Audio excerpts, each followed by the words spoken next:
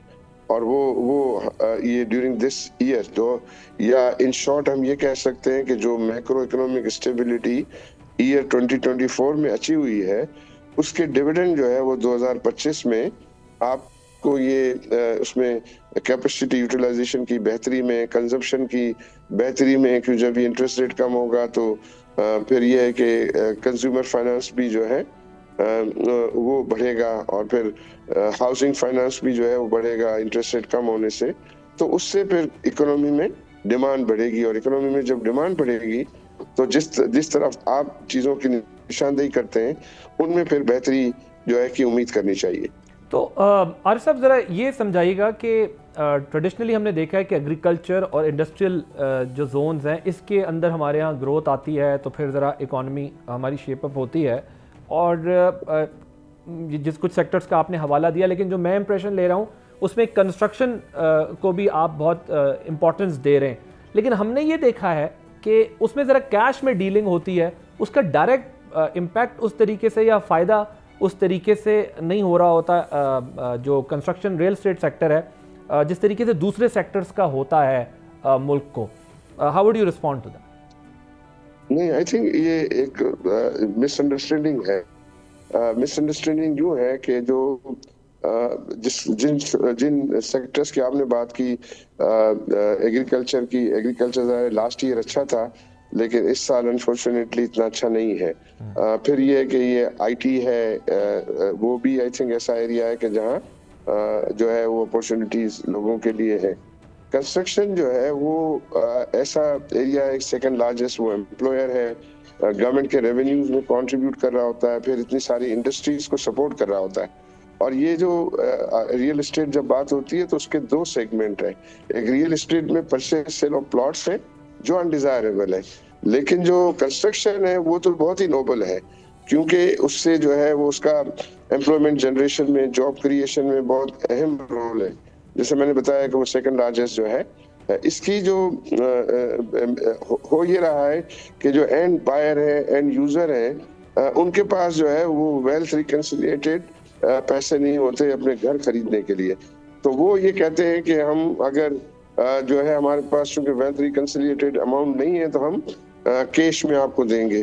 لیکن وہ ٹیکسز میں کوئی کمپرومائز نہیں ہوتا، وہ ٹیکسز تو سارے پے کر رہے ہوتے، بٹ وہ جو کنسٹرکشن پھر جو ڈیولپر ہے چونکہ اس کو کیش مل رہا ہوتا ہے تو وہ بھی اپنا سائیکل آگے کیش میں چلاتا ہے، تو جس سے کنسٹرکشن مٹیریل کی پرچیز وغیرہ بھی کیش میں جو ہے کی جاتی ہے. تو اس کو بھی ایڈریس کرنے کے لیے، کاؤنٹر کرنے کے لیے ہم نے ان کو یہ مشورہ دیا گورنمنٹ کو کہ پہلے 50 ملین یا 5 کروڑ تک کی جو اگر کوئی گھر، آفس، دکان خریدتا ہے تو اس سے ویلتھ ریکنسیلیشن نہ مانگا جائے. اگر وہ نہیں مانگا جائے گا تو ڈیولپرز تو چاہتے ہیں کہ وہ بینکنگ انسٹرومنٹ سے پیمنٹ لیں، اور اگر ان کو اینڈ بائر جو ہے وہ بینکنگ انسٹرومنٹ سے پیمنٹ کرے گا تو آئی تھنک یہ سارا پروسیس جو ہے جس کو آپ سمجھ کہہ رہے ہیں کہ کیش سائیکل چلتا ہے، وہ کیش سائیکل بند ہو جائے گا اور پھر وہ فلی ڈاکیومنٹڈ ہو جائے گا. تو ہم کوشش کر رہے ہیں کہ یہ پالیسی میکرز کو اس بات کو پہ کنونس کریں. مجھے امید ہے کہ انشاءاللہ اس میں کوئی نہ کوئی پازیٹیو ڈیولپمنٹ جو ہے وہ انشاءاللہ ہوگی. ٹھیک سر، یہ بتائیے گا یہ جو وزیر خزانہ کہہ رہے ہیں کہ 9.7 ٹریلین کی کیش اکانومی ہے، اب اس کو ٹیکس نیٹ میں لانے کے لیے کیا کیا جائے؟ کیونکہ ہم گزشتہ روز بھی اس پر بات کر رہے تھے کہ صرف 5 سال میں جو سیلریڈ کلاس ہے جس پر 80 ارب کا ٹیکس تھا، آج وہ 500 ارب کے ٹیکس نیٹ میں آ چکی ہے، جو 5 سال کے اندر ہم نے یہ دیکھا. تو یہ جو 9.7 ٹریلین کی کیش اکانومی ہے اس کا کیا حل ہو؟ دوسرا میں جاننا چاہتا ہوں آپ کی رائے، کیونکہ جو ٹریڈ وار شروع ہو گئی ہے انٹرنیشنل، امریکہ کی جانب سے جو ٹیرفز کے اوپر سارا معاملہ چل رہا ہے، جو ٹیرف لگائے جا رہے ہیں، اس کو آپ کیسے دیکھتے ہیں؟ اس کا پاکستانی بزنس کمیونٹی پہ کیسے اثر ہوگا؟ یہ دونوں سوال میں آپ کے سامنے رکھا. دیکھیں، اس میں جو لوگ ہیں وہ چونکہ ہماری اکنامی، کیش اکنامی پاکستان کی بہت عرصے سے چل رہی ہے، اور اس عرصے سے اس کو پھر جو ہے وہ ڈاکیومنٹڈ اکنامی کنورٹ ہونے کے لیے آپ کو ان کو راستہ دینا ہوگا. تو راستہ دینے کا طریقہ یہ ہے کہ اس پہ پالیسی میکر اس پہ فوکس کریں کہ جو ان کی ان ریکنسیلیٹڈ ویلتھ ہے اس کے اوپر جو ہے اس کو ٹیکس کرنے کے لیے یا اس کو پروہیبٹ کرنے پر اپنی توجہ نہ رکھے، بلکہ اس کی توجہ رکھے کہ وہ سارے کی ساری ایکٹیویٹی جو ہے وہ فارمل سیکٹر میں کنورٹ ہو، تاکہ اس پہ جو ایگزسٹنگ ٹرانزیکشنز ہیں وہ ڈاکیومنٹڈ ہوں، اس کے اوپر ان کو ٹیکسز بھی جو ہے ملے۔ حالانکہ ہمارے ہاں جو ہے وہ جو ٹیکس کا رجیم ہے وہ تو انیشیل اسٹیج پر ہی جو ہے بہت سارے ٹیکسز ہو جاتے ہیں۔ تو ایسے آپ کو پالیسیز لانی پڑے گی کہ جس میں لوگ اپنے آپ کو کیش ویلتھ کو کنورٹ کر سکیں انٹو سر یہ جو ہم ایمنسٹی اسکیمز دیتے رہے ہیں اور ایمنسٹی اسکیم سے لوگوں نے اتنا فائدہ اٹھایا ہے، وہ ایمنسٹی اسکیم ریفلیکٹ نہیں ہوتی اس طریقے سے؟ ریفلیکٹ ہوتی ہے لوگوں کو، اس سے پہلے جو ہے وہ لوگوں نے کافی ڈکلیریشنز تو کی تھی، لیکن اس کو بھی ذرا امپرووڈ ورژن ہونا چاہیے اس کا۔ جیسے اسٹاک ایکسچینج میں ایک وقت میں یہ تھا کہ اگر کوئی شیئرز خریدے گا اپنی جو ہے وہ ان ریکنسیلیٹڈ ویلتھ سے، تو وہ 2 سال ہولڈ کرے گا تو اس سے کوئی کوشچن نہیں پوچھا جائے گا۔ تو اس قسم کے آئی بلیو کہ پروڈکٹس کو جو ہے وہ سوچ سمجھ کے لانا چاہیے کہ جس کی وجہ سے وہ ریئل انویسٹمنٹ اکنامی میں اگر انویسٹمنٹ ہوتی ہے تو ان کی جو ہے وہ ریکنسیلیشن نہ پوچھی جائے۔ کچھ کنڈیشنز آپ کہہ رہے ہیں کنڈیشنل، ایسا کنڈیشنل ہوتا کہ وہ اماؤنٹ بھی ایگزسٹ رہے، سسٹم کے اندر رہے اور آپ کسی کو فیسیلیٹیٹ بھی کر دیں۔ سر میں ذرا عالمی یہ جو انٹرنیشنل ٹریڈ وار سٹارٹ ہو گئی ہے، یہ جو انٹرنیشنل ٹریڈ وار ہے، ٹیرف والا معاملہ ہے، اگر چائنا پریشان ہے، رشیا پریشان ہے، انڈیا پریشان ہے، امریکہ، میکسیکو، یہ سارا پاکستان پھر کدھر سٹینڈ کرتا ہے؟ پاکستان کے لیے کیا اس میں مشکلات ہوں گی؟ جی جی مجھے لگ رہا ہے پاکستان کے لیے اپورچونٹی ہو سکتی ہے، کیونکہ جب اگر ان کنٹریز کی طرف سے جو ہے وہ ٹیرف یو ایس اے میں جو ہے وہ امپورٹ پہ لگے ہیں اور اگر پاکستان پہ نہیں ہے تو پاکستانی پروڈکٹس وہاں جو ہے وہ کمپیٹیٹو ہو سکتی ہے۔ تو پاکستان کو اس کو اچھے طریقے سے جو ہے وہ اویل کرنا چاہیے اور کوشش کرنی چاہیے کہ اس کا ایک اچھا خاصا شیئر جو ہے وہ پاکستان کو ملے، جس کی پاسبلٹی ہے۔ So you see an opportunity out of it. That's right. Thank you so much. عارف حبیب صاحب ہمارے ساتھ موجود تھے، معروف بزنس مین ہیں، ٹیکس ریفارمز ٹاسک فورس کے ممبر ہیں، بات کر رہے تھے۔ آپ نے پروگرام دیکھا، عادل عباسی کو اجازت دیجیے، اللہ حافظ۔